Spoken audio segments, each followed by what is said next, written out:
Well, hello everyone. So please confirm whether you are able to see the screen. Screen में आपको test paper दिख रहा होगा और अगर विजुअल है तो हम लोग आगे बढ़ सकते हैं. So we will discuss this paper. Yes, good. Thank you for confirmation. Shreya has asked rod का जो moment of inertia ml square by 2 ml square by 2 था उसकी एक्सिस प्लेन से परपेंडिकुलर नहीं थी. It was only perpendicular to rod but in the same plane. कुछ previous related से पूछ रहे हो गया. नंबर 12.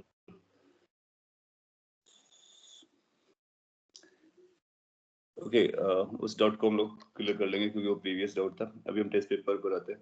हाँ, वो ml स्क्वायर बाई 12 होता है. रॉड के बारे में अगर मैं बोलूँ तो श्रेया क्या होता है कि ml स्क्वायर बाई 12 उसका मोमेंट ऑफ इनर्शिया होता है. और in case of rod plane का कोई खास यूज नहीं होता है क्योंकि रॉड वन लीनियर ऑब्जेक्ट होती है, तो बस रॉड के परपेंडिकुलर वो चलेगा.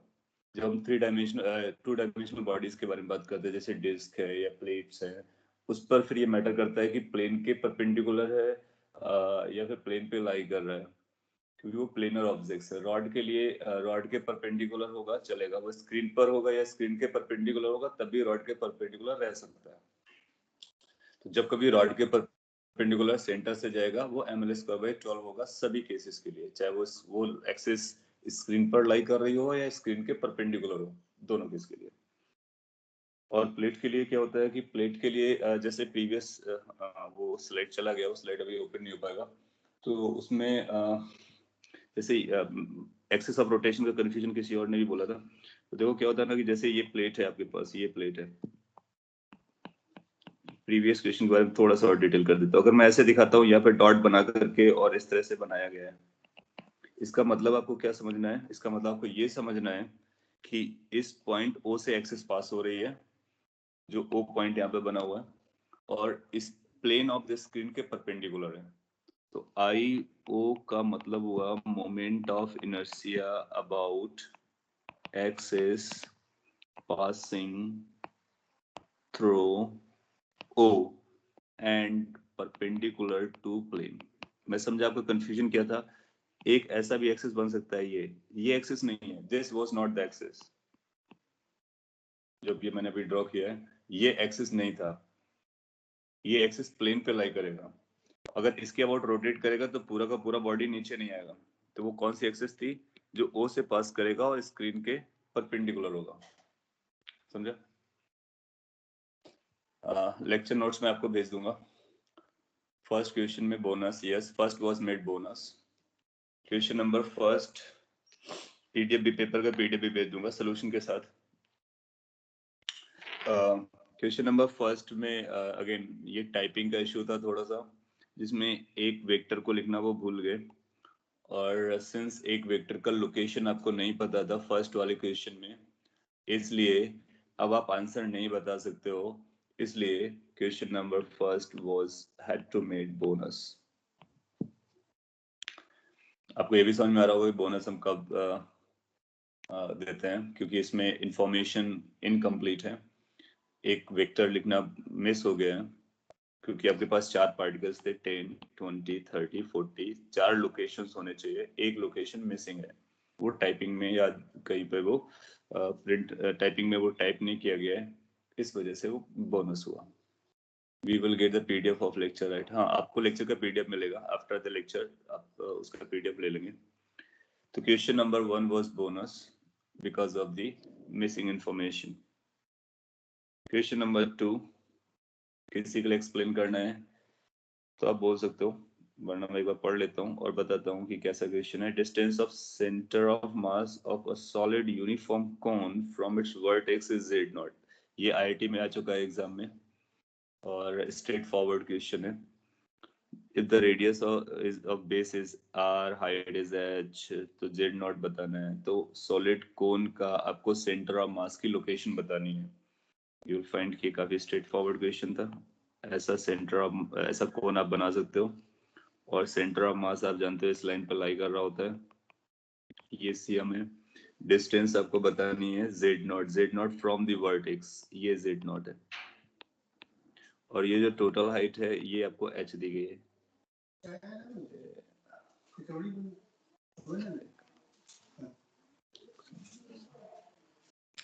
सो हाँ, इसको h आपको कर दिया गया है। तो आप ये डिस्टेंस जानते हो ना ये कितना होता है, और h/3 h/4 इस तरह से आप याद रख लेते हो। और सॉलिड केस के लिए था, तो सॉलिड के लिए आपको पकड़ना था, उसके बाद आपको आंसर मिल जाएगा। 11th में I2, हाँ अब लोग 11th पहुंचते हैं। Question number 2 was easy, it has come in the examination, so important भी है, और सभी लोगों ने सही भी किया। most of you have done it correct because it was straightforward. Question number 3, इस पे एक बार पढ़ लेता हूँ, कुछ इंपॉर्टेंट पॉइंट होगा तो मैं इलस्ट्रेट कर देता हूँ। Two spherical bodies of mass this and this released in free space, free space पर इसका मतलब कोई और फोर्स एक्ट नहीं कर रहा है। Initial separation was given to you if they attract each other due to gravitational force alone, distance covered by smaller after the body before collision is. So ये आपने कल सॉल्व कर लिया होगा। स्टिल मैं आपको एक आइडिया दे देता हूँ। एक ये रखा हुआ है और एक ये बड़ा सा रखा है। आपको पूरी बॉडी को नहीं वॉच करना था, और इसके बाद जब कोलिजन के लिए आएंगे तो इस सिचुएशन में आ जाएंगे, और इसके बाद ये दो सिचुएशन को आपको यूज करना है। इन केस आपको प्रॉब्लम आई है तो मैं बोलता, इसका लोकेशन ये था, इसका सेंटर ये था, ये जो टोटल डिस्टेंस रहा होगा वो कितना रहा होगा। इसने बोला कि separation their centres they are separated by 12 r, इसका रेडियस r है, दैट इज ट्वाइस r है। फाइनली इनके बीच का कितना सेपरेशन रहेगा, फाइनली रहेगा ट्वाइस r और r दैट इज 3r। अब आप सेंटर ऑफ मास की लोकेशन को बोलेंगे, सेंटर ऑफ मास वहीं पे रहेगा। एक्सियम इनिशियली निकालिए, फाइनली निकालिए, दोनों को इक्वेट कर दीजिए, आपको पता चल जाएगा कि कौन कितना ट्रैवल किया है। नहीं तो वो नहीं देख रहा पेपर में। ये क्वेश्चन नंबर 3 अगर क्लियर हो तो फिर हम लोग आगे बढ़ते हैं। Question number 4, third is also good question. Question number 4 says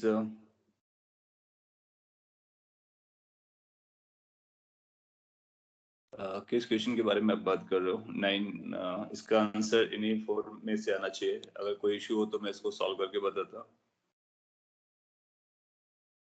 do you want solution for this third?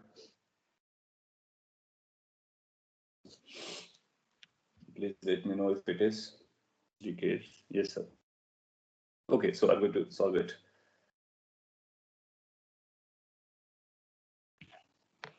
Okay, so क्या कर सकते हो कि सिंस ये इनका इनिशियली रेस पर थे, और मैं बहुत बेसिक तरीके से सॉल्व करके दिखाता आपको। आप इसको ओरिजिन पकड़ लीजिए, वो पॉइंट, इस लोकेशन को, जिससे आपको ये पता चल जाएगा पहला वाला कितना ट्रैवल किया, और ये भी पता चल जाएगा दूसरा वाला ट्रैवल कितना किया। सो फर्स्ट की जो लोकेशन है, यहाँ से हम इसको हम x1 मेजर कर लेते हैं, और ये जो लोकेशन है, इस लोकेशन को हम x2 मेजर कर लेते हैं।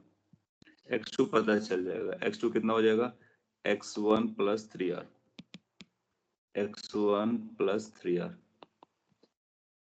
ठीक है। और इनिशियली सेंटर ऑफ मास कितना आएगा, xcm initially. Can you think of कि m मास 0 लोकेशन पर, 5m मास 12r लोकेशन पर, divide by total mass which is 6m. You can simplify it. Now xcm finally देखो, ये इनिशियल था, ये फाइनल था।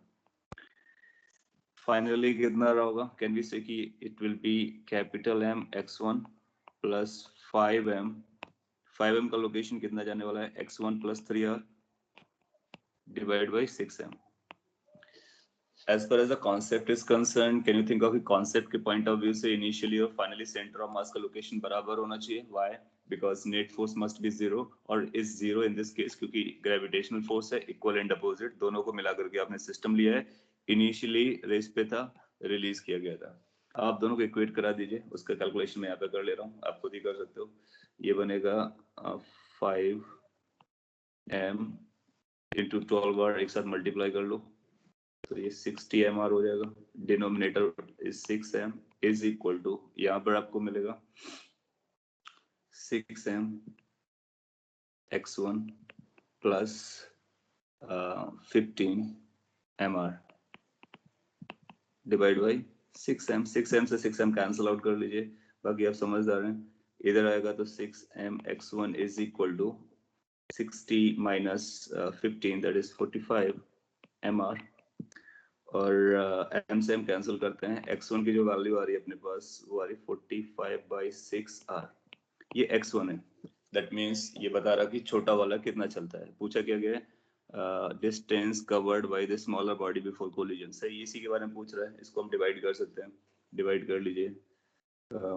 7 पॉइंट हाउ मच 42 आ जाएगा 35r। ऐसा कोई ऑप्शन दिया गया है, उसी को मार्क करना था। तो 7.5r आपको इसकी वैल्यू पता चलती है। आप इसको कई तरह से सॉल्व कर सकते हो, चॉइस आपकी। One way I have illustrated you the origin point somewhere, find initial center of mass location, then final center of mass location, and compare the two. Sir third का आंसर 9 आ रहा था, आप check कीजिए अभी 9 आ रहा है क्या?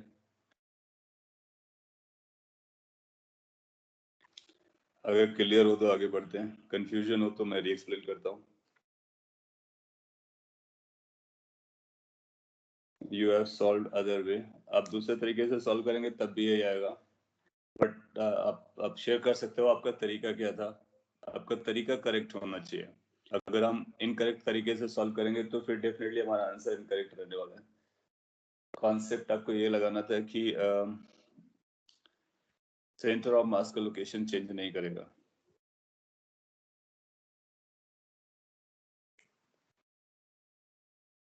I took center of mass at origin and located them. Yeah, you try again. You take the center of mass as origin, still works.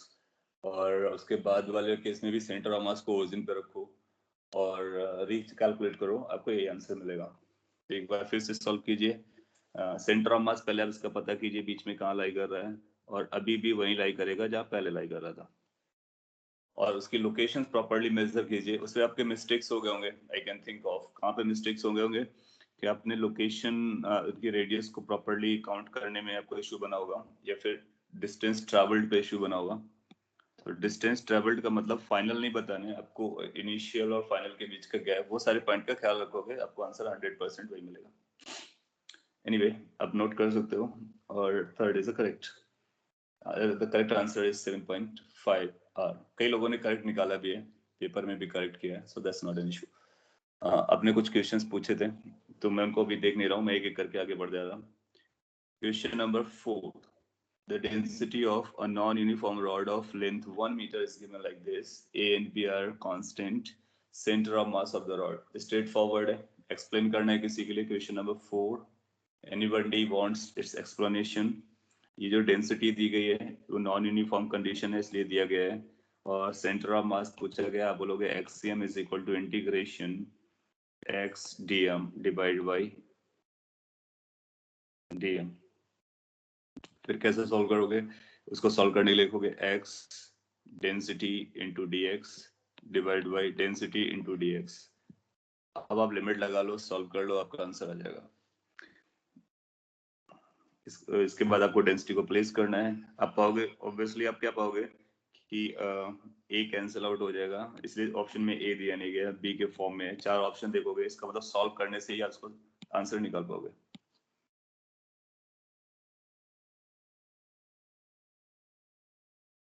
You are asking in third one, just 7.5 can be the only answer. That is the only answer in case of third. You can't have a double answers. Double answers के लिए जब extra information, वो rarest case का case था, you will get only answer that is 7.5. You can't have a 2.5, you can't have a 4.5, you can't have a 1.5. Hence it must be 7.5. और आपको क्या होता है ना, 4 ऑप्शन में ही आंसर देना होता है, उसके अलावा कुछ भी चल रहा हो दुनिया में, that doesn't matter. Can you share objective trick for question number 4? Question number 4 के लिए ऑब्जेक्टिव ट्रिक में इतना कर सकते हैं कि सपोज कर लीजिए आप बी को 0 पकड़ते हो। अगर आप बी को 0 पकड़ते हो, क्वेश्चन नंबर 4 के लिए मैं ऑब्जेक्टिव ट्रिक बता रहा, तो आपका डेंसिटी कैसा आ जाएगा? कांस्टेंट आ जाएगा। और जब डेंसिटी कांस्टेंट होता है तो आंसर क्या आना चाहिए? एक्सियम हाफ आना चाहिए। सो दैट कैन बी, इसके बाद आप देखोगे कौन सा कैंसिल हो रहा है, then you can think of first में बी को 0 रखेंगे तो ये बनेगा 6 डिवाइड बाई 12, तो ये कैंडिडेट रहेगा। एंड ये बनेगा 8 बाई 9, ये कैंसिल आउट हो जाएगा। This will be 9 by 8, this is also getting cancelled out, and this will be 12 by 6, that is also cancelled out. So correct answer is A. Are you getting what I did? You can get answer in seconds just by putting B0. अगर आपने B को 0 place किया, that means density became constant, because उसने बोला है A और B constant है, they can take any value, so they can also take 0 value, so that means B can be placed at 0, तो B को 0 place कर देंगे। X को 0 नहीं रख सकते हैं, आप समझ रहे हो ना? X एक वेरिएबल है, X 0 से 1 के बीच में चल रहा है, और आप जब सेंटर ऑफ मास निकालते हो तो किसी एक पॉइंट का नहीं बल्कि पूरी बॉडी का निकालते हो। तो X को वेरिएबल रखना है, जो कांस्टेंट्स हैं उनकी वैल्यू आप अपनी तरफ से प्लेस कर सकते हो, चेक कर सकते हो। आप चेक कर लीजिए, इसका आंसर 1 दिया गया होगा। Understood this trick, objective trick? That's good, that's smart and quick. लेकिन मैं आपको जरूर बोलूंगा, इस ट्रिक को अप्लाई करने से पहले आपको सॉल्व करना जरूर आना चाहिए, क्योंकि अगर ये स्मार्ट ऑप्शन में बनाता इसमें, तो मैं 2 ऑप्शन में हाफ निकाल के दिखाता, तो फिर ये ट्रिक से आप ट्रैप हो जाते हैं, यानी आप आंसर तक नहीं जा पाते। तो सॉल्व करना प्राइमरी है, ट्रिक लास्ट में यूज करेंगे। क्वेश्चन नंबर 5 माइनस एफ के फोर्स दिया गया, कोऑर्डिनेट टॉर्क बताना है। That was easiest question, most of you have done it and answer is correct. I mean like question and options are correct. अगर आपको issue है तो आप बोल सकते हो। Question number 6, do you want explanation for 6?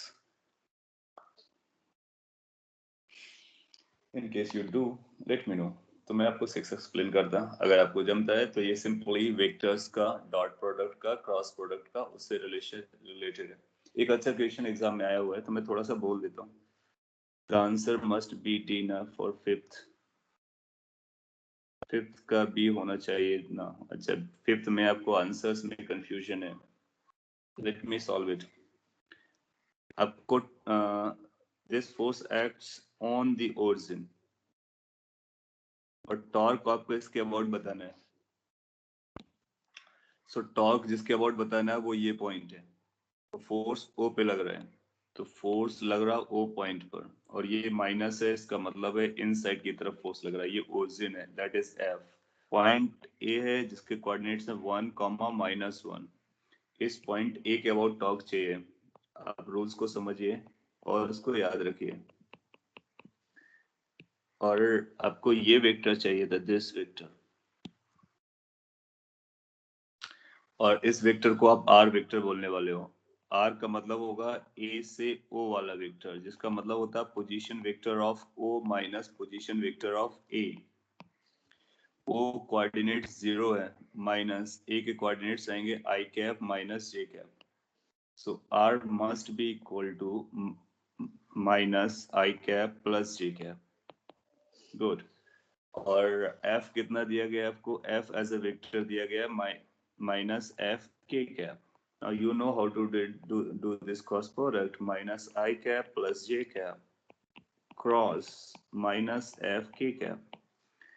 Now मैं आपके लिए क्रॉस करके भी बता देता, F बाहर आएगा और ये माइनस माइनस प्लस हो जाएगा, I क्रॉस के आएगा, एंड यहाँ पर एक माइनस आएगा, J क्रॉस के आएगा। यहाँ पर आपको अटमोस्ट केयर देनी होती है, थोड़ा सा भी आप लूज हुए काम गड़बड़ होता है। I क्रॉस के माइनस J बनता है, J क्रॉस के I बनता है, so it must be this, that means आप एक माइनस कॉमन ले सकते हो, f I cap plus j cap, that will become your answer. Check कर लीजिए, अगर इसके अलावा कोई और आंसर दिया गया है लेट मी नो, फिर मैं उसको करेक्ट करा देता। अगर यही आंसर दिया गया है that's correct, answer is given C.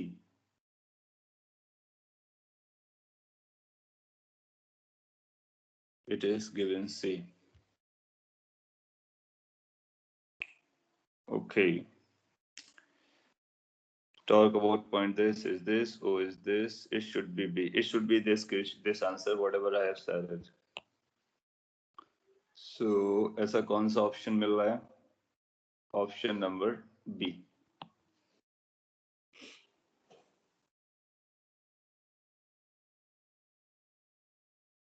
In solution work vector A, वो मिस्टेक किया होगा उसने, वो किसी टेक्स्ट बुक से लिया गया है, तो उस टेक्स्ट बुक्स में मिस्टेक किया होगा।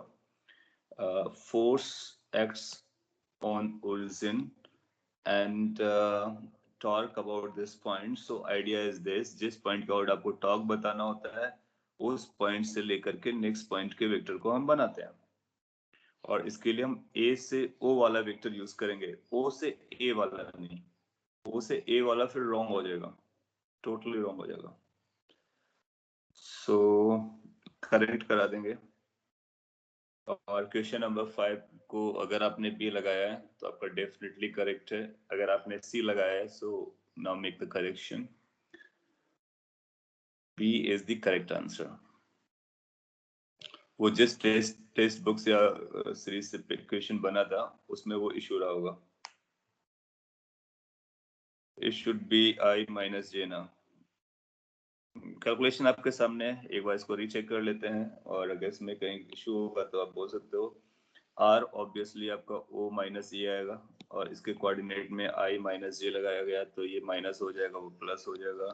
ये आपको क्रिस्टल क्लियर दिया गया है, कैलकुलेशन आपके सामने है। आर को पहले प्लेस करते हैं, सो दिस प्लस बन गया, और वो आप जानते हो, आई थिंक इतना बड़ा कैलकुलेशन है नहीं। पॉइंट, हाँ पॉइंट है ना, पॉइंट हमने आई माइनस जे लिखा हुआ है, you are right, point is I minus J. उसके आगे एक माइनस आ रहा है, क्यों आ रहा है? आई होप कि आपको समझ में आ रहा होगा, अगर आपने कॉन्सेप्ट को सही से कैच किया है। जिस पॉइंट के अबाउट निकालना होता है, वहां से जहां पर फोर्स लगता है उस डायरेक्शन में हम वेक्टर बनाते हैं, और उस वेक्टर का नाम बनेगा ए से O, that means A O vector. मे भी सोल्यूशन में कुछ गलती रही हो, क्योंकि वो किसी टेक्स्ट बुक से उठाया गया है, किसी सीरीज से लिया गया है, किसी, है ना, तो उसमें भी वो लोग एक दो मिस्टेक्स हो जाते हैं। तो यहाँ पे जो आप लर्न कर रहे हो that has to be crystal clear, and that has to be something जिसको आपको चेंज नहीं करना है। So correct answer goes to be. हाँ, इसमें कोई ऑब्जेक्टिव ट्रिक नहीं लगेगी, आपको सॉल्व करना होगा, so that's the only way out. अच्छा क्वेश्चन था। अब देखो क्या एग्जाम में इस तरह के क्वेश्चन ट्रैप करने के लिए बहुत बहुत पॉपुलर होते हैं, क्योंकि अधिकतर स्टूडेंट गलती कर बैठेगा, या तो माइनस आई प्लस आई में या जे में, चारों ऑप्शन काफी क्लोज हैं, तो जो भी आप गलती करोगे वो ऑप्शन आपको मिल जाएगा, और बाद में आप परेशान हो जाएंगे। क्वेश्चन नंबर 6, इसके बारे में बोल देता हूँ। F is the force acting on a particle having position vector R and tau be the torque acting on this about the origin. This is about the origin. So आपको बताना है क्या, तो आप जानते हो टॉर्क जो होता है ना, सिंस ओरिजिन से पोजीशन वेक्टर भी वही दिया गया, इसलिए सेम R यूज हो जाएगा F।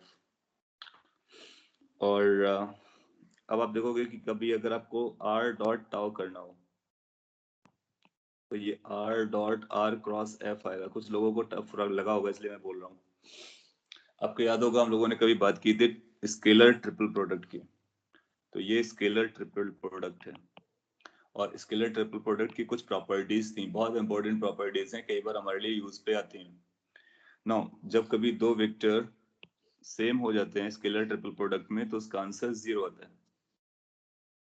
एक डॉट होना चाहिए, एक क्रॉस होना चाहिए, उसको हम स्केलर ट्रिपल प्रोडक्ट कहते हैं, और उसका आंसर 0 आता है। कब? जब कोई भी दो वेक्टर सेम हो जाते हैं, जैसे R और R सेम हो गए, इसलिए आप बोलोगे R डॉट टाउ हमेशा 0 होता है। सिमिलरली क्या हम F डॉट टाउ के बारे में बात कर सकते हैं? बिल्कुल कर सकते हैं। F डॉट टाउ, टाउ की जगह R क्रॉस F लगाइए, अब देखो फिर से दो सेम हो गए F और F, तो इसका भी आंसर क्या हो जाएगा, 0 हो जाएगा। तो इसको याद रख सकते हो, एग्जाम में आ चुका है, इंपॉर्टेंट क्वेश्चन है। Question number 7, given that this and this R और F दे रखा है, magnitude of torque, I don't think इसमें आपको कुछ बताने की जरूरत है।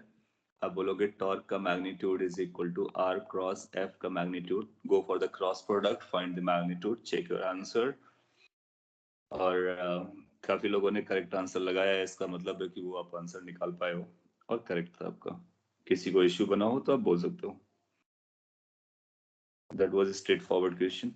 Question number 8, to loops.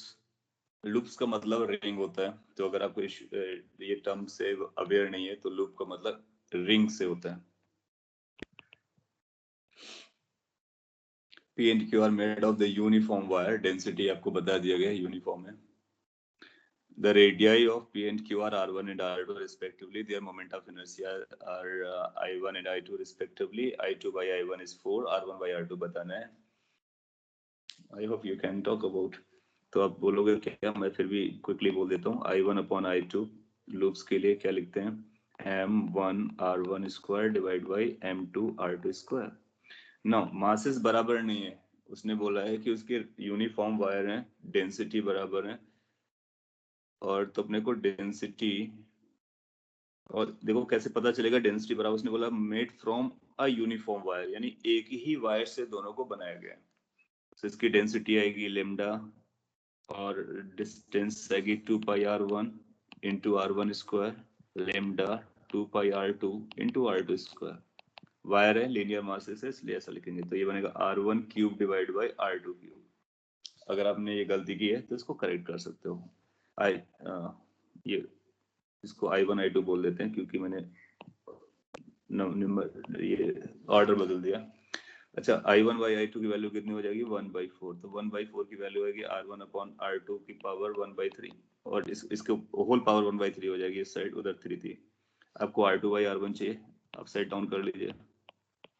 सो ये बनेगा 4 raised to power 1/3।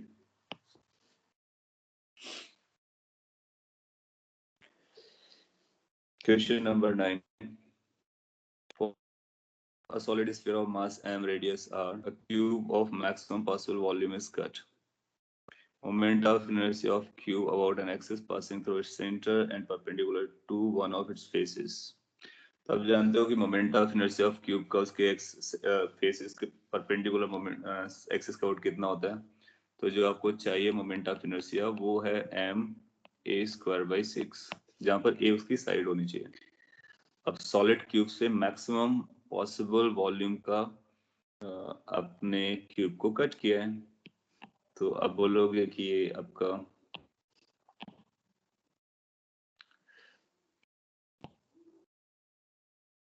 स्फीयर था, उससे इस तरह से क्यूब को निकालना, 2 डायमेंशनली दिखा सकते हो। In case you are going to show it 2 dimensionally, it works, right? So ये मैक्सिमम वॉल्यूम का होगा, कि इससे ज्यादा वॉल्यूम आप क्रिएट कर पाओगे, नहीं कर पाओगे। तो फिर आप इसको इससे ज्वाइन करा लीजिए। ये R होगा, रेडियाई, और इसको किसी एक से ज्वाइन करा लीजिए। ये जो डिस्टेंस होगी वो a/2 हो जाएगी, काम हो गया। बाकी आप समझदार हैं, सॉल्व कर लेंगे, आपको आंसर मिल जाएगा। थोड़ा सा ख्याल रखना पड़ेगा, ये 3 डायमेंशनल है, तो ओके 3 डायमेंशनल है, उसका ख्याल रखना चाहिए हमने को। ये जो बनेगा ये बॉडी डायगोनल होगा, लॉन्गेस्ट डायगोनल मतलब बॉडी डायगोनल होगा, और इस बॉडी डायगोनल का की डिस्टेंस कितनी बनेगी जाकर के आपको ये होगा 2r, उसकी एज a दी गई है, तो बॉडी डायगोनल होता है a√3 की वैल्यू 2r के बराबर होनी चाहिए। यहाँ से आप a का रिलेशन निकाल सकते हो। So how much the a is going to be 2r upon √3, that's how you can solve it. Making sense? Now अब a की वैल्यू को आप यहाँ पर रख दीजिए। अभी मास का इशू बनेगा, क्योंकि ये उसका मास आएगा। टोटल m जो आपको दिया गया वो सॉलिड का दिया गया है, तो इसको हम लिख लेंगे m डैश, इसका मास m दिया गया। डेंसिटी निकालेंगे, एम डेस पता कर लेंगे कैसे, mass divide by mass dash is equal to density volume of this cube which is 4 pi R cube divide by density into volume of this cube which is a cube. तो यहाँ से आप M डेस निकालेंगे are के term में, और यहाँ से ए मिल चुका है, सबको यहाँ पर रख देंगे, मोमेंट ऑफ इनर्शिया आ जाएगा। कोई कंसर्न इशू हो, you can raise your hand, you can ask. If it is okay, let it go. और आपके आंसर्स मैच किए हैं, इसका मतलब आपने सही सॉल्व किया है। इसके बाद एक क्वेश्चन है, there are 4 points and each on the corner of, ये कॉर्नर लिखा था, कुछ टाइपिंग के इशू हुए हैं इस पेपर में, कुछ टाइपिंग के इशू थे, इस वजह से 2-3 क्वेश्चंस में आपको बोनस जा रहा है। तो ये बोलता है कि 4 पॉइंट्स हैं जो कॉर्नर ऑफ स्क्वायर बना है, जिसकी एज एल दी गई है, about one of its diagonal the moment of inertia of the system is, so that was quite easy। Square आपको बनाना था, 4 पॉइंट मास इसको रखना था, एक ये पॉइंट मास, एक ये पॉइंट मास, एक ये point mass, one of the diagonal, मतलब ये डायगोनल ले लो, तो इन दोनों का तो 0 हो जाएगा, ये परपेंडिकुलर डिस्टेंस आपको चाहिए होगी, तो ये बनेगा L/√2। So how much the moment of inertia goes to m L/√2 का whole square plus m L/√2 का होल स्क्वायर, बाकी दोनों के 0 हो जाएंगे, तो ये बनेगा ml²/2 plus ml²/2 which is equal to ml²। So you can get the moment of inertia of this entire system just by doing this।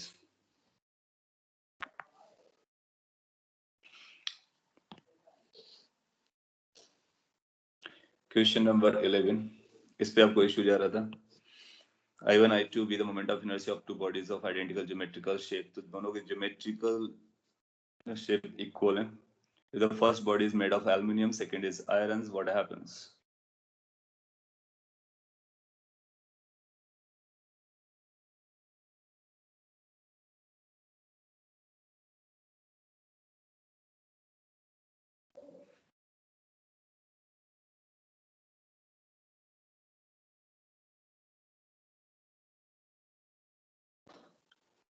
First divided by second। So अब बोलोगे इसका डेंसिटी, और कैसे लिखते हैं, हाँ चेक कर लेते हैं इस पे। समझा, इसको आपको बोनस करना पड़ा मेरे को प्रोबेबली, क्योंकि ऑप्शन 1 और नहीं बराबर है। Is there any issue? No, नहीं इसको बोनस नहीं किया, एक बार चेक कर लेते हैं फिर मैं आपको बताता क्या है। इसको कैसे लिखेंगे, मोमेंट ऑफ इनर्शिया बॉडीज का है, आइडेंटिकल ज्योमेट्री, कोई भी बॉडीज ले लो तो उनके मासेस आए होंगे और उनके डायमेंशन के स्क्वायर आए होंगे, और कुछ भी है R1 ले लो या R2 ले लो, तो R² आएगा, कि डायमेंशन वही रहेगी, तो ये M2 रहेगा, ये R² रहेगा, कुछ नंबर्स भी आएंगे तो नंबर कैंसिल हो जाएंगे। अच्छा बेसिकली, और मासेस को हम क्या लिखेंगे, density upon density. This is from SCB, हाँ मे बी, तो SCB का है तो चलेगा। आंसर करेक्ट ही नहीं था, चेक कर लेते हैं। अच्छा फर्स्ट किससे बना हुआ है, एल्यूमिनियम से, तो ये एल्यूमिनियम का है, डेंसिटी ऑफ एल्यूमिनियम। दूसरा किसका बना हुआ है, आयरन का है। अब आपको ये तो पता होगा कि आयरन की जो डेंसिटी होती है, आयरन ज्यादा डेंस होता है, एल्यूमिनियम कम डेंस होता है। ये इंफॉर्मेशन आपको चाहिए था। तो इसके बाद हम बता सकते हैं कि आयरन थोड़ा सा, आयरन का डेंसिटी बड़ा होने की वजह से बड़ा हो जाएगा, तो I1 should be less than I2 और I2 should be greater than I1। Sir fourth option बिना डेंसिटी के वेरीफाई नहीं कर सकते। हाँ फोर्थ ऑप्शन डेंसिटी, इसका आंसर क्या दिया है by the way, what was the answer given?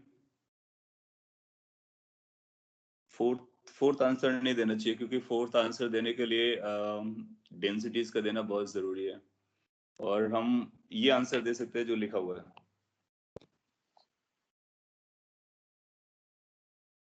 तो फर्स्ट अगर आपको दिया गया है, so first is a correct, so where is the issue? हाँ इतना इन्फॉर्मेशन आपसे एक्सपेक्टेड था कि आयरन का डेंसिटी एल्यूमिनियम की डेंसिटी से ज्यादा होता है। आपने लिखा 11th में I1 is less than C, में लिखा I1 is greater than I2। आ रहा था, इसका दिखा रहा था पेपर में। अच्छा, पेपर में कुछ और दिखा रहा था क्या आपको?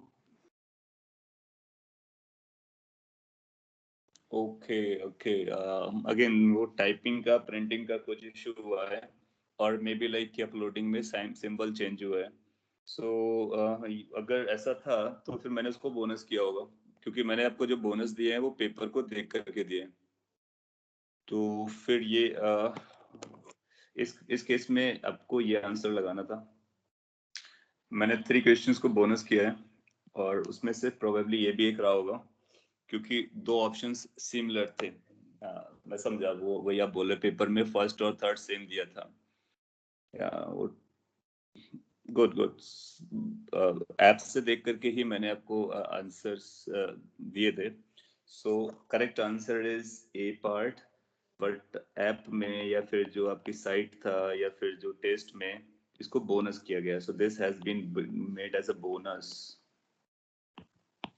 Don't worry, we I have taken care of, क्योंकि उस पर आई रिमेम्बर कि फर्स्ट और थर्ड सेम दिखा रहा था, जबकि एक्चुअली वो अलग अलग थे। वो टाइपिंग और मे बी अपलोडिंग के टाइम पर सिंबल के साथ कुछ इशू बना है। तो वो जो प्रॉब्लम आया है that was because of some uploading issue, और अदरवाइज अगर आपने ये निकाला है तो करेक्ट था। This 11th question has been made bonus. और पेपर में दिया होगा, अगर आपने देखा होगा, आपने सोल्यूशन एनालिसिस देखा होगा, तो उसमें आपको समझ में आ गया होगा कि मैंने उसको बोनस किया है, बिकॉज ऐप में या फिर साइट में वो दोनों ऑप्शन सेम दिखा रहा था। So don't worry about that thing, but अगर आपने ये किया है सो दैट इज करेक्ट। और आप ये जो पेपर अपलोड किया गया था, इसमें इसमें प्रॉपर्ली लिखा था, अपलोडिंग के टाइम पे इशू बनाया इसका। Question number 12, 11th is settled now. Question number 12.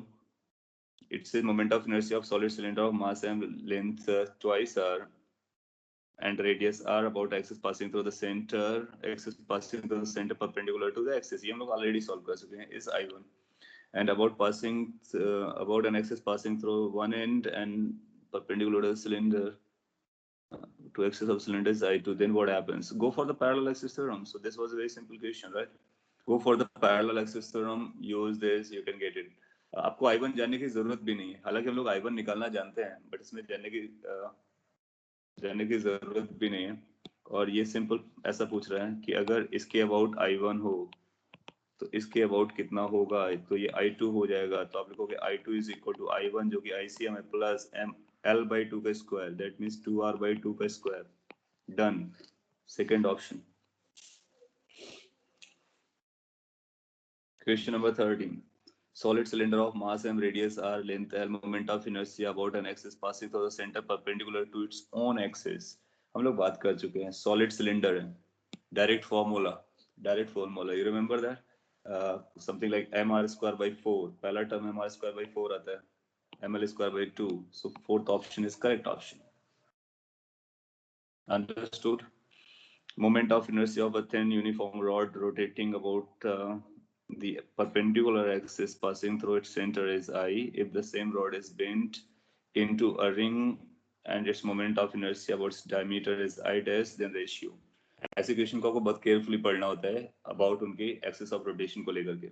Uniform thin wire था और उसका मोमेंट ऑफ इनर्शिया आई दिया गया था, तो वायर का moment of inertia about axis perpendicular through centre, तो वो बनेगा, मान लीजिए उसका मास m था, तो एम एल स्क्वायर बाई 12 रहा होगा, ये I की वैल्यू है। The same rod is bent into the ring, जब आप उसको रिंग के फॉर्म में कन्वर्ट कर दोगे तो I डैश बनेगा, और I डैश किसके अबाउट चाहिए, उसका डायमीटर के अबाउट, तो डायमीटर के अबाउट उसका मास तो वही रहेगा, और रिंग का डायमीटर के about moment of inertia M R square by 2 होता है। देन एक रिलेशन चलेगा, क्या लेंथ की वैल्यू 2 पाई आर के बराबर हो जाएगी। यूल फाइंड कि ये काफी चाइल्डिश क्वेश्चन ही लगा होगा, अगर आपने सारी चीजें प्रॉपरली पढ़ी हैं तो।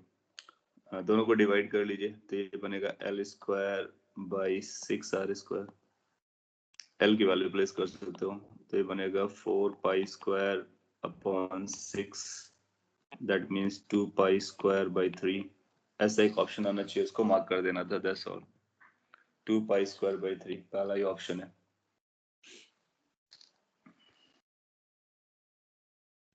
Question number 15। अब आपने पूछा how ml square by 12 came in 13th। मैं वापस जाता 13th को बता देता आपको।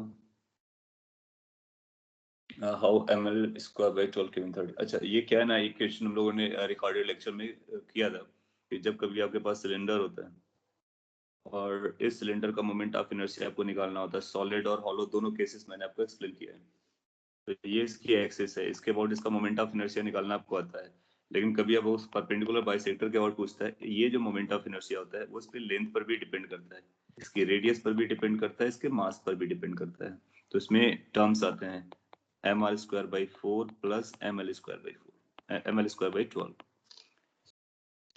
इसका प्रूफ किया है, तो आप उस वीडियो को वॉच कर लीजिए, अभी यूट्यूब पे रहा होगा, और उस पर आपको एक्सप्लेनेशन दिया गया है कि कैसे इसको प्रूफ किया गया है। फिर बाद में आप इसको याद रखते हो एज ए रिजल्ट। प्रूफ करने के लिए कोई सैंपल लिया था, छोटा सा डिस्क लिया था, फिर इसको सॉल्व किया था। So it takes lot of calculation, you just check from there. Question number 15, it says disc of radius 5 centimetre has moment of inertia इतना, फोर्स इतना is applied tangentially on the disc angular. अभी हम लोगों ने ऐसे questions किए हैं, exactly वही क्वेश्चन है।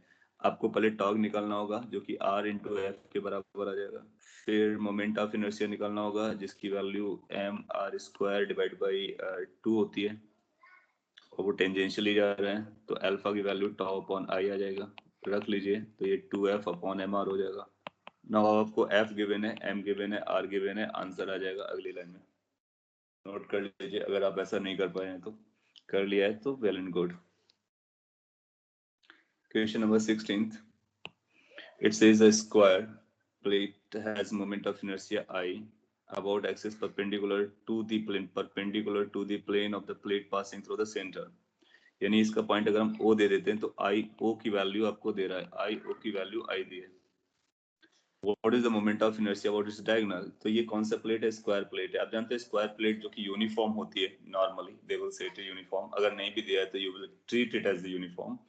तो सभी मोमेंट ऑफ इनर्शिया बराबर होते हैं, I1 की वैल्यू बराबर होती है, I2 की वैल्यू बराबर होती है, इधर बनाएंगे वो भी सब बराबर होती है, और सब कितना होता है ml square by 12, you remember that. और I0 जो निकालते हो that becomes ml square by 6। Now it's very simple, अगर आपको कोई I1 निकालना है तो आप I1 को क्या लिख सकते हो, ml square by 6 into 1/2, that means I/2। I/2 करके आपको आंसर है वही आपको मार्क करने का। मैंने पहले भी आपको बताया इस तरह के क्वेश्चन एग्जाम में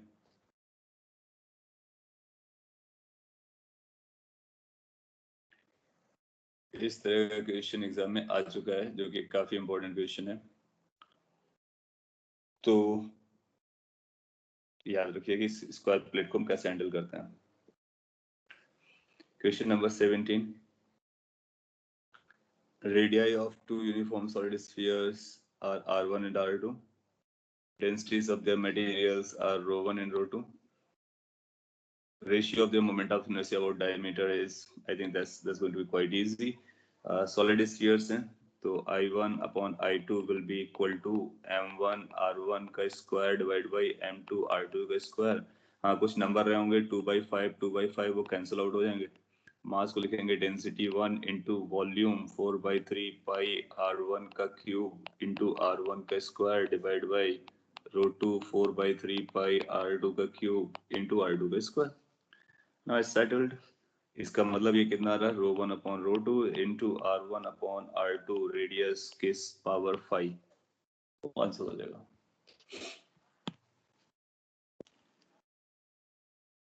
करेक्ट आंसर आप चूज कर सकते हो। Question number 18, 4 bodies of masses this are, what is 18th question saying passing through। हाँ, 18 क्वेश्चन में लैंग्वेज का इशू था, आई कैन थिंक ऑफ वो अगेन कट पेस्ट हो गया कहीं से, सो मैं पढ़ लेता हूँ। 4 बॉडीज है जिनके मासेस दिए गए, इन पॉइंट्स पे रखे गए, एक स्क्वायर पे रखा गया है, तो एक स्क्वायर ड्रॉ कर देते हैं। और इस पर लेट से ये ए है 2 kg का, तो यहाँ पर ए लगा हुआ है, यहाँ पर बी लगा हुआ है, यहाँ पर सी लगा हुआ है, यहाँ पर डी लगा हुआ है, और इसकी लेंथ भी दे रखी है 1 मीटर। रेडियस ऑफ जायरेशन आपसे पूछा था of the system about an axis passing through A and perpendicular to the plane। तो ये जो था वो passing through A and perpendicular to the plane था। इस पे करेक्ट लैंग्वेज लिखी हुई है। ये जो पेपर अपलोड किया गया था उसमें करेक्ट लैंग्वेज लिखी थी, बट इशू क्या हुआ है, शायद अपलोडिंग के टाइम पर या कुछ एडिटिंग के टाइम पर वहां पे कुछ पेपर में गड़बड़ लिखा हुआ था। क्या गड़बड़ लिखा था वो आप अवेयर हो गए। कुछ ऐसा लिखा था जैसे आपने बोला है कि question saying passing through A and B and perpendicular to the plane, so वो जो एंड बी है वो कहीं एक्स्ट्रा से पेस्ट हो गया था। दैट मिस्टेक बिकेम, वो नेक्स्ट टाइम से हम लोग उसको ख्याल रखेंगे, एक बार रिव्यू कर लिया करेंगे अपने पेपर अपलोड करने के बाद भी। सो बिकॉज वो फर्स्ट टाइम ऐप पे था उस वजह से भी कुछ इश्यूज बने। तो करेक्ट लैंग्वेज जो है वो यहाँ पर लिखी गई है, आप इसके अकॉर्डिंग अपनी लैंग्वेज को करेक्ट कर लीजिए। और इसी की वजह से इसको हमने बोनस कैटेगरी पे रख दिया है, क्योंकि वो लैंग्वेज गलत थी और उस लैंग्वेज वो इतनी गलत थी कि आप उसको डिसाइड नहीं कर पा रहे थे कौन सी एक्सेस है। सो इन पेपर जो आपको मिला था पेपर में, there was a mistake in language and it was so such a mistake कि वो आप क्लियर नहीं कर पा रहे थे कौन सी एक्सेस है। Now you can think of, क्या अब आंसर निकाल सकते हो? यस, पेपर के लिए मैंने आपको उसको बोनस अवार्ड कर दिया है। So 3 questions have been placed as a bonus, question number 1, 11 and 18, because of issues जो आपको डिस्प्ले कर रहा था। क्या अब आप इसका आंसर निकाल सकते हो? ए से पास करने वाला है प्लेन के perpendicular. Question number 19, let m be the mass and l be the length of a thin rod। तो एक थिन रॉड का मास लेंथ दिया गया है। In the first case axis of rotation is passing through the center and is perpendicular to the length of the rod। Centre से जा रहा rod के परपेंडिकुलर है ml²/12। In the second case, axis is passing through one end perpendicular to the length of the rod ml²/3। Radius of gyration का ratio बताना है। बहुत आसान है, एक में 12 आता है, एक में 3 आता है, डिवाइड करेंगे तो 4 आएगा, अंडर रूट लगाएंगे तो उस केस में रेडियस ऑफ जायरेशन निकालना है आपको, तो जायरेशन में स्क्वायर रूट लगता है, तो आप पाओगे कि 2 या हाफ जैसा कोई आंसर आ जाएगा, डिपेंडिंग अपॉन कौन ऊपर रखना है कौन नीचे रखना है। सिंपल था। Radius of gyration of a light rod of mass length perpendicular to the CG. CG जो टर्म लिखा गया है, ये सीजी का मतलब होता है सेंटर ऑफ ग्रेविटी। इसके बारे में मैंने बोला नहीं है, अभी मैं बोल देता हूँ। वैसे ग्रेविटेशनल चैप्टर में बोलते हैं कई बार। सीजी का मतलब होता है सेंटर ऑफ ग्रेविटी। जिस तरह से एक सेंटर ऑफ मास होता है उसी तरह से एक सेंटर ऑफ ग्रेविटी होता है। सेंटर ऑफ मास में आप टोटल मास को उस पॉइंट पर लोकेटेड होता एज्यूम करते हो, और सेंटर ऑफ ग्रेविटी में टोटल ग्रेविटेशनल फोर्स जिस पॉइंट पर एक्ट कर रहा होता है उसको सेंटर ऑफ ग्रेविटी कहते हैं। तो इसकी डेफिनेशन लिख लेना, centre of gravity is a point where entire gravitational force act। Gravitational force जिसको हम लोग वेट कहते हैं, शॉर्ट में इसको वेट कह सकते हो, वेट एक्ट्स।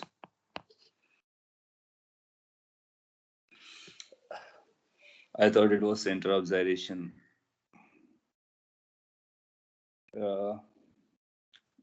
ठीक है, उससे भी आपको it is same as center of mass। So center of gravity, now you can note it down। इसमें डिफरेंस क्या वो भी मैं अभी बता देता हूँ। Centre of mass and centre of gravity दोनों सिमिलर टर्म्स होते हैं। सेंटर ऑफ जायरेशन जैसा कोई टर्म नहीं होता, क्योंकि सेंटर ऑफ जायरेशन क्या होती है? जायरेशन लेंथ होती है। रेडियस ऑफ जायरेशन की जो हम बात करते हैं वो एक रेडियस यानी लेंथ के बारे में बात कर रहा है। सेंटर ऑफ ये ग्रेविटी था। कुछ मैं पॉइंट बता रहा हूँ, उसको आप नोट कर लेना, वो बहुत इंपॉर्टेंट है। सेंटर ऑफ मास और सेंटर ऑफ ग्रेविटी का मतलब ऑलमोस्ट सेम होता है नॉर्मल कंडीशंस में। सेंटर ऑफ मास जहाँ पे टोटल मास लाई कर रहा होता है वहीं पर हम सेंटर ऑफ ग्रेविटी को मानते हैं। ये तब मानते हैं जब हम अर्थ के अराउंड होते हैं, या फिर हमारी जो बॉडी होती है बहुत छोटी होती है अर्थ के कंपेयर में। और जब ग्रेविटेशन में आप पढ़ोगे कि सेंटर ऑफ ग्रेविटी अलग भी हो सकती है अगर बॉडी हमारी बहुत बड़ी है, जी की वैल्यू बदलती है। तो फॉर द टाइम बीइंग आप ये मान के चलो कि सेंटर ऑफ ग्रेविटी वही है जो सेंटर ऑफ मास की लोकेशन है, और दोनों लोकेशन सेम होती हैं। सेंटर ऑफ ग्रेविटेशनल चैप्टर में डिफरेंस के बारे में मैं बताता हूँ, और ये आपने सॉल्व कर लिया होगा, इवन दो कि इसका मतलब भी नहीं पता था तब भी आपने सॉल्व कर लिया होगा, क्योंकि इसने रेडियस ऑफ जायरेशन पूछा है। तो आपने लिखा होगा कि radius of gyration that is k is equal to under root I by M. I कहाँ से? परपेंडिकुलर सेंटर ऑफ मास से, तो वो आपने सॉल्व कर लिया होगा। So these were the questions which were objective type. इसके बाद ये न्यूमेरिकल क्वेश्चंस थे। आपको पता नहीं था इसलिए लेफ्ट कर दिया था।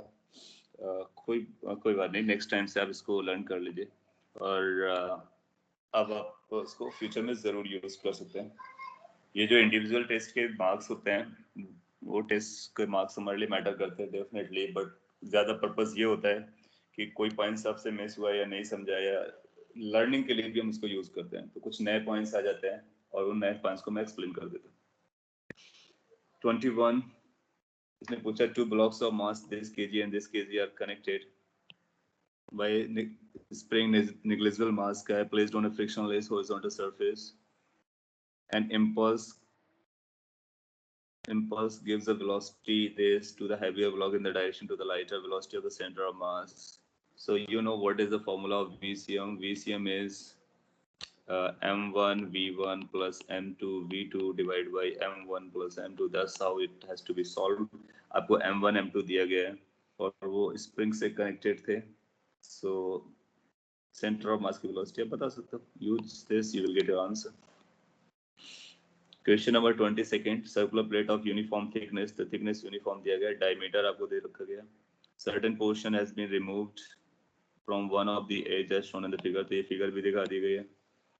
Distance of the center of mass remaining portion का from the center of the plate, यानी O point से इधर जो O2 आएगा ये बताना है आपको. तो आपको पता है क्या फार्मूला लगाना है? HCM is equal to mx minus m prime x prime divided by m minus m prime. इस फॉर्मूले को यूज कीजिए, मास के रेशियो से डेंसिटी ये m और m डैश का रेशियो निकाल सकते हो. अगली लाइन में आप लिखोगे x minus m dash upon m x dash divide by m minus m dash. x आपका 0 हो जाएगा, सॉल्व करेंगे आपको आंसर मिल जाएगा, और होपफुली सभी ने सही निकाला होगा और सभी का आंसर सही आया होगा. इसके बाद ये बोलता है कि डायमीटर ऑफ फ्लाई व्हील. देखो ये नया टर्म आया, अगर आपने नहीं पढ़ा था, जब कभी फ्लाई व्हील वर्ड आएगा उसको हम डिस्क समझेंगे. So fly wheel is kind of a disc. उसका डायमीटर 1% से बढ़ाते हो, मास को वही रखते हो, मास वही है, डेंसिटी बदल रही होगी, ध्यान रखना. Increase in moment of inertia about it's central axis is. So moment of inertia होता है mr²/2, याद है आपको, और सेंट्रल एक्सिस से. अब आपसे पूछता है कि इसके हमने डायमीटर को बढ़ाया है, मास को वही रखा है, तो इसमें एलन लेकर के जो अपना रूल था कि डेल्टा आई अपॉन आई, इसको हम लिख सकते हैं delta I upon I is equal to delta M upon M plus 2 times delta R upon R. Now since mass को चेंज नहीं किया है तो ये 0 हो जाएगा, तो ये आ जाएगा 2 टाइम्स चेंज इन रेडियस और डायमीटर. इसको हम रेडियस को डायमीटर भी लिख सकते हैं कि जितने परसेंट से रेडियस चेंज होगी डायमीटर भी उसी परसेंट से चेंज होगा, तो ये 2% हो जाएगा. सो आप बोलोगे कि 2% से इसका चेंज हो जाएगा. Your answer came as 1.0025% for this question. I don't think so. आपको ये जो बताया गया है इसमें अगर कोई कंसर्न हो तो आप जरूर बोल सकते हो. इसको 100 से मल्टीप्लाई करो, परसेंटेज चेंज आ जाता है. Take r is equal to r plus, हाँ वो भी कर सकते हो, वो भी कर सकते हो. r को r प्लस 0.1 से लिखोगे तब भी चलेगा. I varies for r square. हाँ बिल्कुल. देखो उसने क्लियर कट बोला है. क्या क्लियर कट बोला है? मास को सेम रखना है. Find it. ये क्वेश्चन काफी ट्रैप करने वाला भी हो सकता था. मास को अगर ये टर्म नहीं यूज करता है कि मास सेम रखा गया है इसका, और ऐसा बोलता है डेंसिटी सेम रखा गया है, तो फिर हम मास को डेंसिटी के टर्म में लिखते हैं, फिर आर की पावर बढ़ जाती, 5 हो जाती, तो 5% का चेंज आ जाता. सो इस तरह से इसको सॉल्व करके बता सकते हैं. Is it in units and dimensions. हम लोगों ने यूनिट और डायमेंशन इसको सॉल्व करने की बात की है, तो ये क्वेश्चन किस चैप्टर का है? आप देखोगे इसमें यूनिट एंड डायमेंशन है और मोमेंट ऑफ इनर्शिया यानी रोटेशन है। तो यूनिट एंड डायमेंशन का इस तरह से पूछता है। और जब अब मैंने आपको डिटेल में भी बताया होगा, जबकि 1-2% वाली बात होती है, सिंपल केसेस होते हैं, तो उसमें फिर आप लॉग ले लो, दोनों तरफ डिफरेंशिएट करो, 100 से मल्टीप्लाई करो, परसेंटेज चेंज आपको मिलता है। अगली लाइन में आपको answer.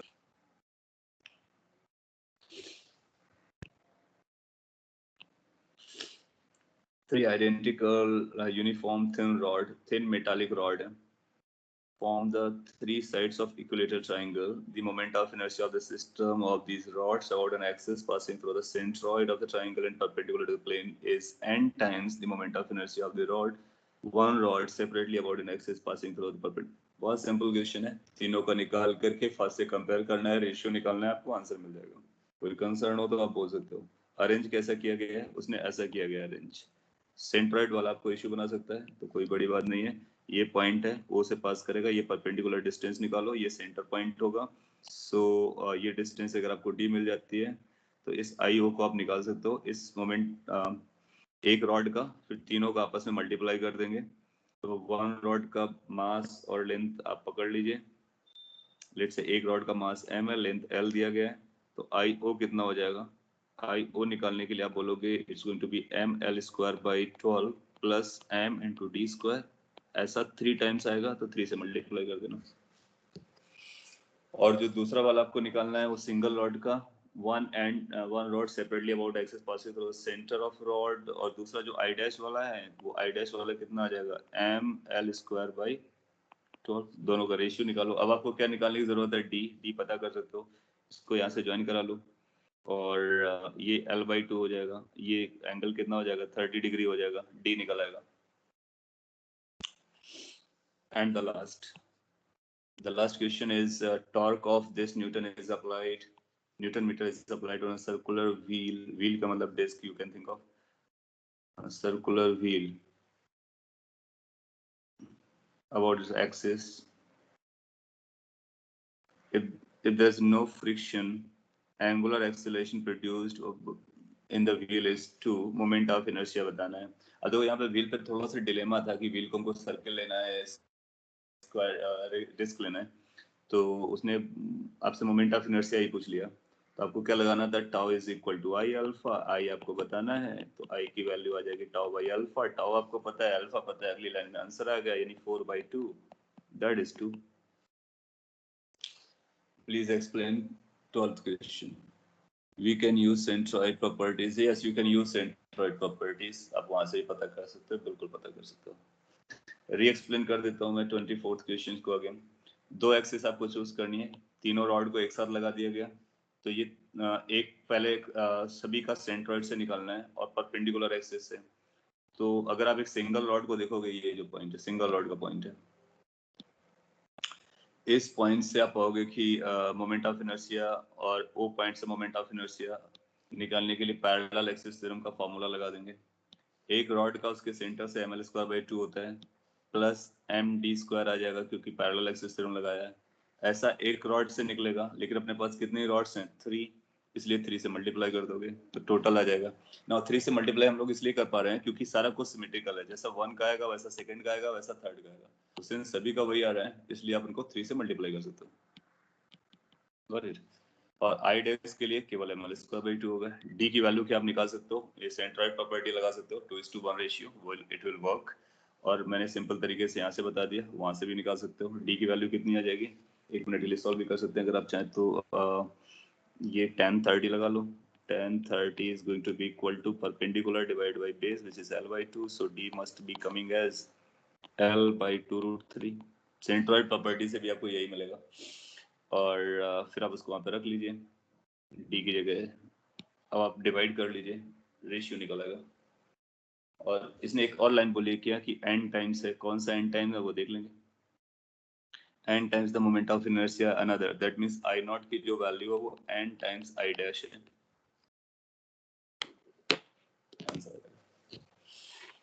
Is that understood? If yes,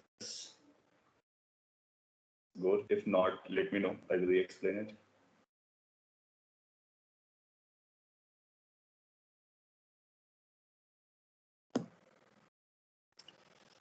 सो इस पेपर के जो क्वेश्चंस थे वो मैंने एक्सप्लेन कर दिए। ओवरऑल एक क्वेश्चन के आंसर में करेक्शन आया था, वो जो क्रॉस वाला था, और 3 बोनस गए आपका। 3 बोनस मैंने ऑलरेडी कर रखा है, सो नी नॉट टू वरी। और एक क्वेश्चन जो जिसमें आंसर बी आ रहा था, आप लोग बोल रहे थे, हम लोगों ने सॉल्व भी किया, तो उसका आंसर आप अकॉर्डिंगली एडजस्ट कर लीजिए। हाईएस्ट इन फिजिक्स, फिजिक्स का ही आपको मार्क्स मैं शेयर करने वाला हूँ, देखो probably today we'll do it. So highest in physics was some let me see and let you know.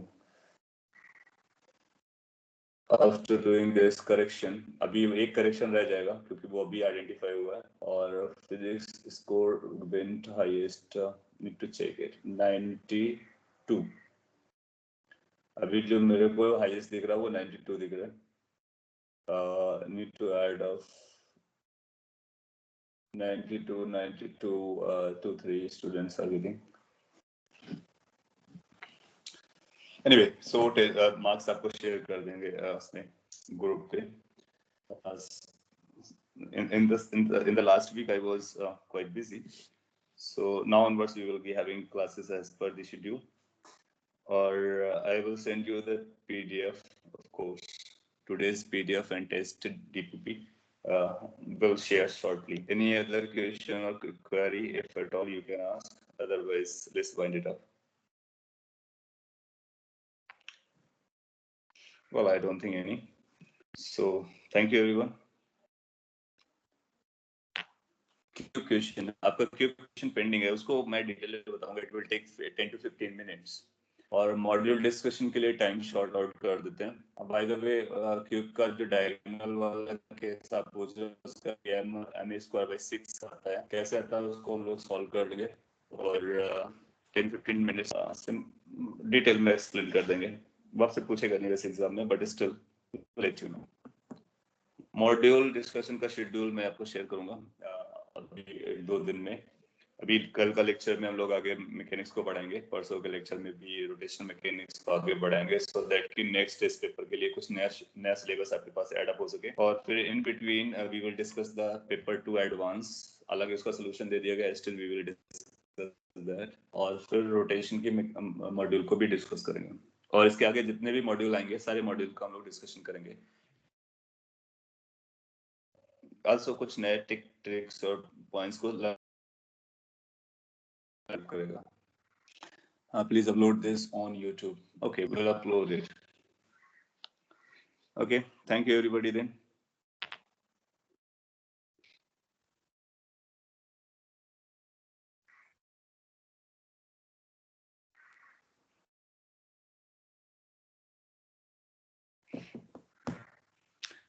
Okay, so thank you everybody then.